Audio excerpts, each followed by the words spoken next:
The World Economic Forum sees the current global landscape as the most complex geopolitical and geo-economic situation in decades. The WEF president, Borge Brende, articulated this view ahead of the summer Davos meeting in Tianjin in China.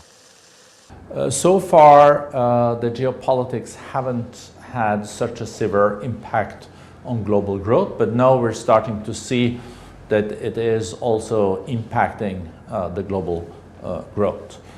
The concerns reflect a convergence of crises that are reshaping the global order.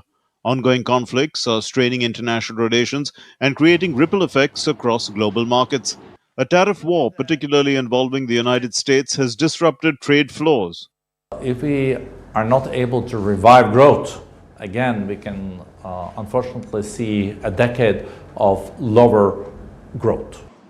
Global growth forecasts have been downgraded both by the World Bank and the IMF for 2025, citing weak demand and policy uncertainty.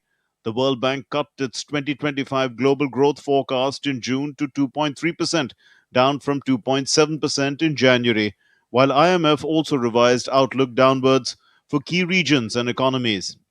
China is grappling with sluggish domestic demand but is pivoting towards digital trade and AI as new growth drivers. To avoid a decade of sluggish growth and to repeat the 1970s, I think the technologies are so disruptive, but also they create so much potential growth and increased productivity that they can lead to a situation where we see a revival of global growth again.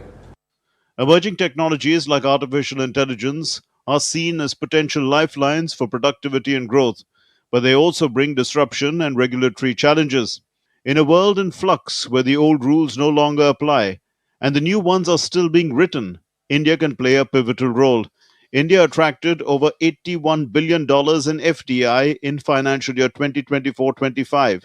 India's digital economy is booming, and the WEF's Future Jobs Report 2025 highlights India's potential to lead in AI, big data, and green jobs, with demand for AI specialists projected to grow by over 60%. The Economic Brief, DD India. And Dr. Amit Kapoor continues to be with us. Dr. Kapoor, how much of a disruptor is AI technology going to be, and who is best equipped to convert it into an advantage? So, AI is a very interesting question. There are going to be two or three distinct aspects where AI is going to have an impact. One is if you talk from a job creation point of view and productivity increase point of view, it has a huge potential because when you talk about using the right tools, and if you're able to use the right tools, the kind of disruption that we saw during the age of the internet, which started in the 90s, we are going to be seeing a very similar kind of a situation with AI. And if you ask me in terms of what are the countries which are going to be the best suited for it, I think from a labor point of view or talent point of view, India would be one of the most significant countries in the future.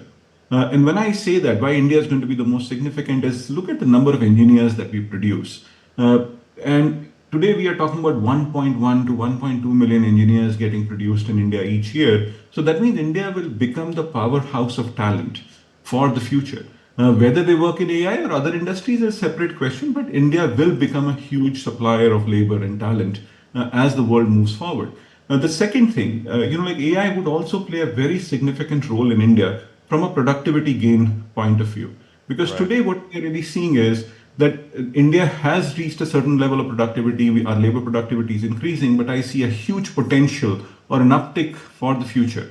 The question only is going to be that how quickly can we get our labor ready? Because we have this mass pool of labor which is there, huge talent exists. If we are able to train them right, then the story is going to be a very, very positive one. I think it's just a quickness of talent and skilling. If we do that, India is going to be the country which is going to move forward. From a technology perspective, US would actually have a better stance because they have a different kind of an ecosystem. So that is where it would be. So the WF is talking about a lost decade. But we see on the sidelines also NATO has increased military budgets.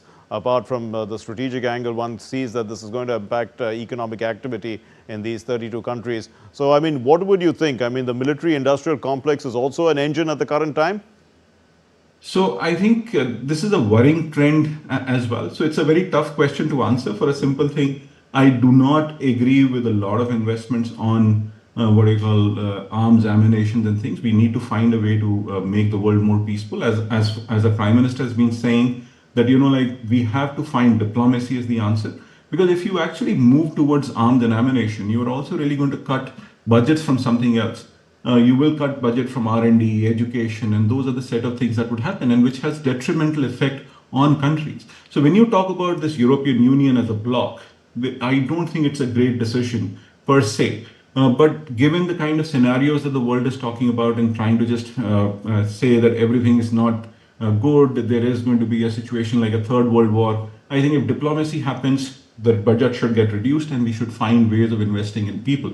Because people will drive. Let's make the world a more peaceful place. Like Vasudev Kutumbakam is what we have been really talking about. And I Right. think it is time that people learn from what very pertinently what the Prime Minister has said. And in fact, what the Prime Minister says is echoing what Mahatma Gandhi had actually said at one point in time. So that is what we should look at.